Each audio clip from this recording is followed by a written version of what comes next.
बिनिखायनो नैबे बुदाङा जोंहानाव हुरागासे थादों लेखा फोरोंदोंमोन नाथाय लेखा फारसे बुंनाय बायदि जायो गैथारामोन बियो मेलेम मोननायानो गैथारामोन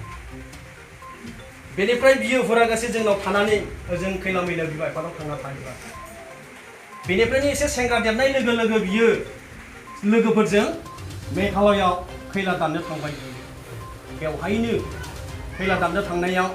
बोरैबा गारि सालायलायनानै गारि सालायनोबो रोंबाय बेबायदिनो खोलाहा सिलचरसिम थांनाय बाथ्राखौ बियो दाबो बुंबाय थायो सोनाब फारसे बिहार इउपि राजस्थान गुजरात बिथिंबो थांनाय बाथ्राखौ बियो दाबो रायखांबाय थायो गारि सालायलांनाय बेबायदिनो बियो फिन ओजोंहाय बिमा बिफानाव थांनानै थाहैबाय खाफाला मोजां 12 बिगा हा मोनहैबाय बियो बिमा बिफानाव दान्दिसे थानानै बे खैला मैलाव थाहैनाय समावनो फिसा हिन्जाव सनालि जाय कमारगुरियाव दङ बिगथ' बियो मोननायसै खैला मैला बे मैनागुरियाव बिदिनो फिसा सासेखौ लानानै बिसि फिसा बिसोरो खारबोनांबाय बिमा बिफानि न'आव थांना थाहैबाय बिसोरो बेनिफ्राय बिफाया अननानै बिनि नामखौसै बिथा हगारलायनानै होबाय बेयावनो थाबाय बेवहायनो गासै बै सासेखौ लाफानानै गासै 7 गथ' मोनबाय बिसोरो हौवासा 3 हिन्जावसा 2 खान्थालगुरियाव मोनबाय बेनिफ्राय बे नैबे रुंसारि जानाया नैथि गथ' बियो बे खान्थालगुरियावनो जोनोम जादों नैथि थामथि ब्रैथि बाथि बिसोरो साब्रैया बेयावनो जोनोम जादों बेनिफ्राय खान्थालगुरियावबो मा जाखो जों बे जाथायफोरखौ बुंलायला ओरैबायदि गोदाव सोराव जाबाय जेराव बेराव थागोमा बायबाय बेबायदिनो गामियाव फिसा फिसौ लानानै सोरनावबा सानसे सोरनावबा साननै सोरनावबा बिदिनो हरसे सोरनावबा बोथिसे बेबायदि फिसा फिसौ लानानै जेराव बेराव बे खाथि खाला गामि गिदिं जानांबाय बेनिफ्राय बे गामियावबो थाफैबाय दा बोथिसे बोथिनैखौ जाहोनो हायो सानफ्रामबोथ' दङ होनब्लाबोथ' जाहोबाय थानो हाया बेबायदि रायजोफ्रा अनलायलायनानै दा जि जायगायाव ओंखाम संनो बानायदों बे जायगायावनो रायजोफ्रा थानो होबाय माब्लाबा जोंहा एबसुनि सेंग्राफ्रा फैनानै नुफैदों बेवहायनो सोरनि न' एरि सोंलायनाय गोसोआव दङ आथिखालावबो बेबायदि न' थाबावोना ओरै होनलायनाय एसे सोंनाय गोसोआव दङ दा बेवहायनो हुरागासे बिसोरो थादोंमोन बेयाव थानायनि बिनि गथ'फ्रा गासैबो बे एल पि स्कुलावनो फरायजोबनायसै बेवहायबो नाथाय दुखुनांथाव जाहैलायबाय जोंनि रायजोफ्राबो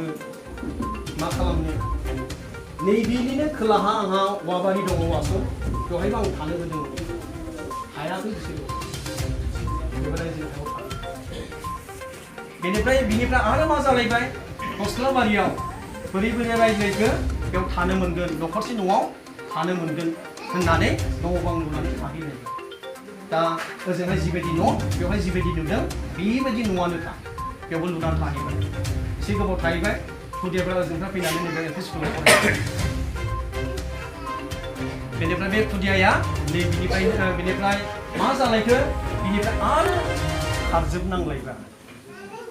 फिसा फिसौ लानानै लेथेर फेथेर आलाय सिलाय बेबायदिनो दहाय बुंनाय बायदिनो सोरनावबा सानसे सोरनावबा साननै सोरनावबा बोथिसे फिसा दाबसे बिमा दाबसे बिफा दाबसे जेराव बेराय गिदिं बेबायदि ओरैबायदि आलाय सिलाय दा जोंनि खाथि खाला गामिनि मानसिफोरा आं बुंनायनिख्रुइ साबसिन मोनथियो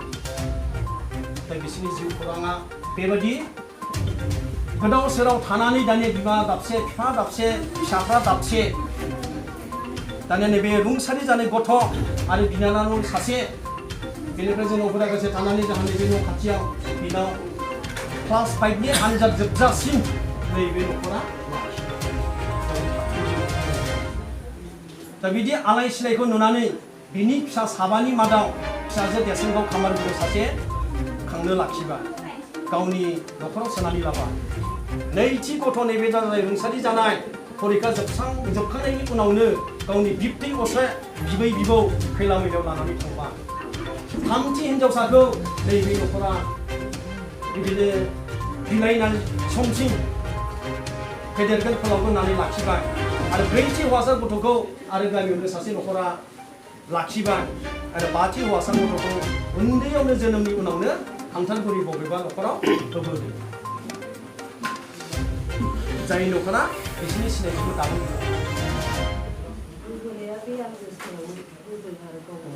बे जाबाय दा बे गथ'आ बेबायदि जोबोद आलाय सिलाय बिबथैनि न'आव थाबाय दुखुनांथाव जाहैबाय नैबे लकडाउननि थाखायबो स्कुल गैयियावसो जाखो ना मा जाखो आगस्ट दाननि आं थारिखखौ बावबाय अक्ट'खौ जानांगौ बियो 22-23 थारिख जानो हागौ आगस्ट दाननि बेलासि समाव आङो बर' बाजार फारसे थांगासिनो थादों बे समाव बिसोरबो ओरै बिमा बिफानाव थांनो होननानै साइकेल गंफा लानानै सानै मानसि थांगासिनो दङ बिबथिनि फिसाला सासेखौ लानानै आं लोगो मोनदोंमोन दै फाग्लानि एसे सोनाबजों बेनिफ्राय बेयाव थांनानैनो आन्दासाव 24-25 थारिखआव बियो लोमजादों बेनिफ्राय खौराङा जोंनाव फैबाय ओरैनो न'आव बिमा बिफा दोननाया दाबाराम सार्टिफिकेट नामा दावहारु दाबाराम लोमजानाया गोब्राब जादोंनो ओरैनो जोंनि फिसाज्ला उन्दैया थांनानै भेटागो सिभिल हस्पिटालाव एडमिसन खालामदों बेनिफ्राय बिजि सेलाइन होनानै लाबोफिननाय जादों बेनिफ्राय एसे राखांबाय खोमा नंबाय आङो बेनि उनाव सेप्तेम्बरनि 1 ना 2 अक्ट'आव फिसाज्ला गेदेर सिमाना नायदों बियो आंनो खिन्थाबाय दाबारामनि लोमजानाया बारा जाबाय मेगन देग्रं थासै जोबोद हामबाय बेखौ खोनानायलाय आं अखानायै 3 बन्द'आव थांनायसै बेनिफ्राय भेटागाव सिभिल हस्पिटालाव लानानै थांबाय बिजि सेलाइन होबाय डक्टरफोरखौ नायनो थिनबाय बिदिनोसै खाथियावनो थाङा जि जायगायाव उन्दुदों गोजाननिफ्रायल' मा जादों माब्लानिफ्राय लोमजानाय बेबायदिनो सोङो ओरैनो लिरो जेबो नाया बेबायदिनो लाबोफिननाय जाबाय अखानायै 4 थारिखआव आं थांफिनबा बिसा इदिनो फुजा होनो नागिरबा गावसोरनि फोथायनाय बिदै होदो होननानै खालामनो होनाय जाहैबाय फुजाखौ बेनिफ्राय 1 थारिखआव सिभिल हस्पिटाल काजलगाव जोहोलाव समला बसुमतारी सिभिल हस्पिटाल लानानै थांबाय बेनिफ्राय थिग जोङो 7 अक्ट'आव सेन्ट आगस्टिनाव लाबोबाय बेयावबो जेबो इमप्रुभ जायाखिसै बेनिफ्राय 11 अक्ट'खालि जोङो बयनिबो अनसुंथाइ फैनायलाय जोङो एसे गोहो मोननानै सिलिगुरि फारसे लानानै थांनायसै नाथाय दुखुनांथाव रांनि आंखालाव जोङो बेखौ गोबाव लाखिनो हानाय जायाखिसै बिनि बेरामा ओरैमोन बि गथ'आ जेब्ला खैला मैलाव थायो बबेबा फरेस्ट बिट अफिस दङ ना मा होनो बिनिफ्राय बे गथ'आ उनावसो मोनथिदों गोग्लैनानै बियो नैबे मोनसे हाराया जोबोद गाज्रि जखम जादों आरो बे हारानिफ्रायनो गोमोदै थै गबाय थानाय जादों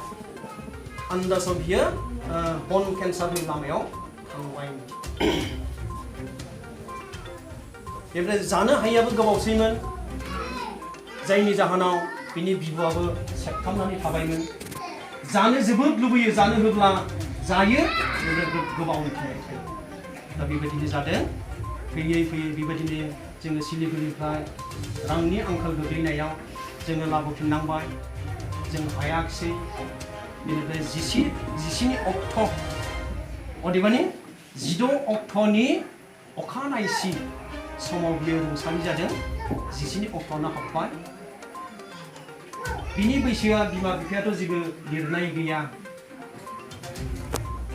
जोङो ओरैनो हमनानै लादों देग्लाय क्लास 6आव एडमिसन जाबायमोन खैलामैला एमइ आरो हाइ स्कुलाव 13निफ्राय 14 बोसोर ओरैनो 14 बोसोर लिरनाय जादों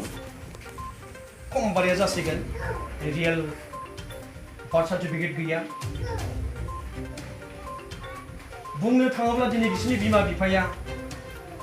गसंनानै थानो न' गंसे लुनो गावनि आंगो होननाय दब्लायसे हा ओरैबायदि गोदाव सोराव दा बिसोर कामारगुरिनि दङागाव राजबंशी गामिजों नांजाबनाय जोबोद खना जायगायाव बिमल